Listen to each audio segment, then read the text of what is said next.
Hi, I'm Tracy, for those of you that don't know me, and today we're going to talk about why steps 4 and 5 are really important.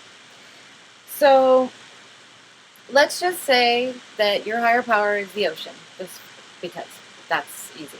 Alright, and this is your body. So, when you're born, we're going to call this a little drop of ocean. That's you, or your spirit, or your soul, or whatever you want to call it. And this is that spark of life that's placed in the body. So you're born into this perfect little body. And one of the things that's pretty universal, like no matter who you are, where you are, how old you are, is we all love to look in the eyes of an infant. And there's a very good reason for that. Because when we look in the eyes of an infant, it's pure light, pure love.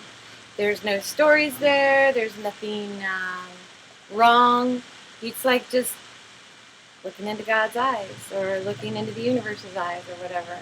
So we all love that. So, all right, you're this perfect little drop of God in this body. From the moment you're born, your 5 senses are working, like all of them, recording constantly. So you're hearing, the nurses' voices and doctors' voices, your mom's voice. You're feeling the pain of being born. You see the lights, you're breathing this air all of a sudden out of nowhere, and you go home and your mom has you on this great feeding schedule and you're fed all the time, every single day, same time, boom, boom, you can count on it. Until you can't, because mom goes out or whatever, and the person that she left you with decides that she doesn't need to put you on a feeding schedule, so she's just going to feed you whenever she feels like it. So now, what do you have? You have a story that you're safe and fed, and then all of a sudden you're not. So a fear is born. And a lot of these kind of things keep happening. Like your little brother will come in, your big brother, excuse me. It would have to be your big brother, wouldn't it? Anyway, your big brother comes in, and when nobody's looking, he pinches you, and he says, "You're ugly and stupid, and I hate you, and before you were born, everything was fine." And then, and it hurts, and so you have another, experience of pain.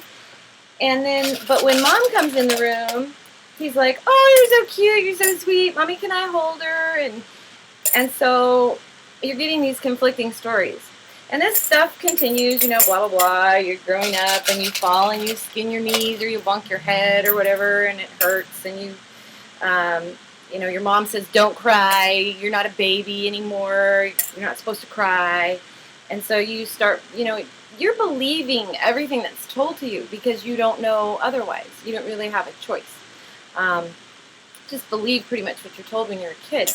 So hopefully you're hearing, relatively good stuff. And we do hear a lot of good stuff too.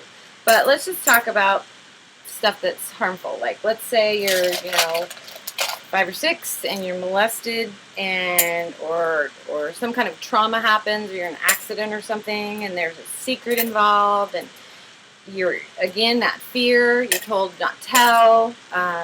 So you're being told by mom and dad to be honest, to never tell a lie. You get in trouble when you tell a lie, but if you tell this lie, you're going to get in bigger trouble. So again, these conflicting stories. You go to school, and you like a boy, and he likes Amy, so you hate Amy, right? And but yet you want to be Amy because Amy got the boy. So let's say you're heavier than Amy, so maybe you're going to starve yourself, or you're go on a diet or whatever, so you look like Amy, or you're going to fix your hair different so you look like Amy. So you start to become somebody you're not in order to get something you want. Because you think you need that. So these stories continue to pile up on you, and if you think about, like, right now, I'm feeling the breeze on my skin. I hear the car going by. I hear a sprinkler in the background. I hear the rocks clinking in the glass.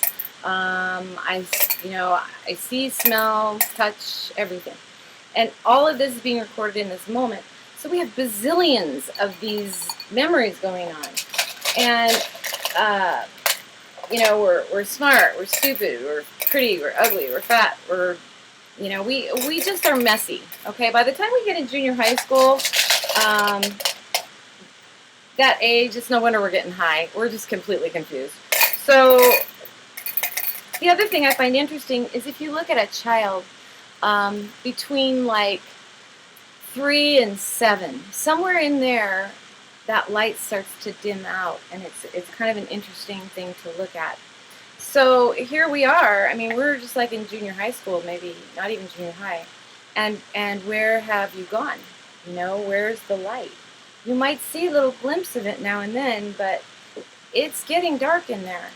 And by the time you are an adult, um, this thing is full, man. And it's full of all kinds of stories. It's full of anger, resentment, joy, happiness, beliefs. You know, um, it's full of being right, because, right and wrong and good and bad and black and white. And so all of us have all this stuff. And the light is blocked because of all these stories we're believing. Pretty soon we're so full we really can't even start to believe new stories. We just take our old stories and turn them up a little bit, or twist them around or whatever, to try to make sense of what's going on around us. And like, we're going to get into a relationship, and it's like, okay, but this guy reminds me of this guy over here, and this guy was abusive, and so I don't want to be with this guy. Or this person was really kind to me, and so I'm going to hang out with that other person, that's similar. And we just start telling these stories, man, and everything in our head is a story based on what we've learned through our senses over the years. So in other words, we're just full of rocks and marbles. So in the fourth step, we write down our stories, basically. The reason we start with resentments is because they're really easy to remember. They're kind of big and traumatizing, and they seem to be easily found. So we pull them out and we set them down and we look at them. We go, okay, so I've got this story, and then my uncle, molested me, and my brother pinched me, and my parents punished me, and they didn't love me, and I should have been able to have ballet lessons, whatever. So you start looking at all these resentments. You pull all this stuff out, and when you're putting it on paper, you're putting it down on paper. You're pulling it out. You're really, truly looking at it. And as you do this, you start to feel some relief. I mean, it feels kind of crappy at first because you're going back through all these beliefs and stories. And a lot of them are very unpleasant. We write down our fears, the harms we've done to others because of our stories and our beliefs. We tend to harm others. Not intentionally, but nonetheless. So to get all this stuff out, we're never going to be rid of all of our stories, folks, so don't even bother trying, because that's just not going to be happening.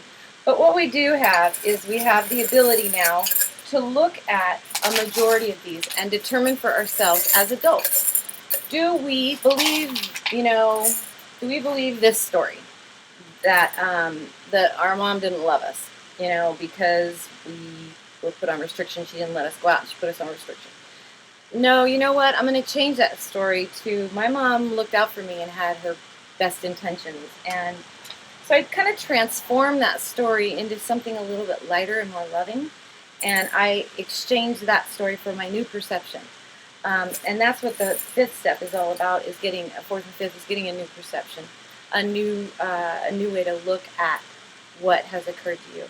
So as you put things back and you're changing your perception about them, you return all this stuff back into your story. And let's say there's one you're not ready to let go of. Man, that uncle pissed you off. You're not going to let go of that story. You know what? That's okay. You have a right to hang on to that story. It may cause you pain, but it's your story, and nobody can take it from you.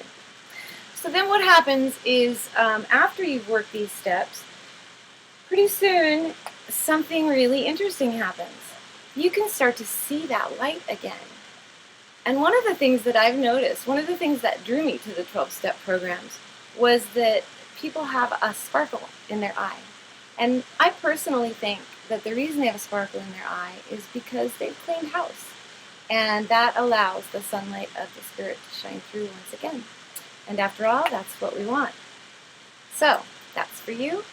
And that's who you are, not your stories. So don't believe it for a minute. Happy fourth stepping, happy fifth stepping, and I'll talk to you soon.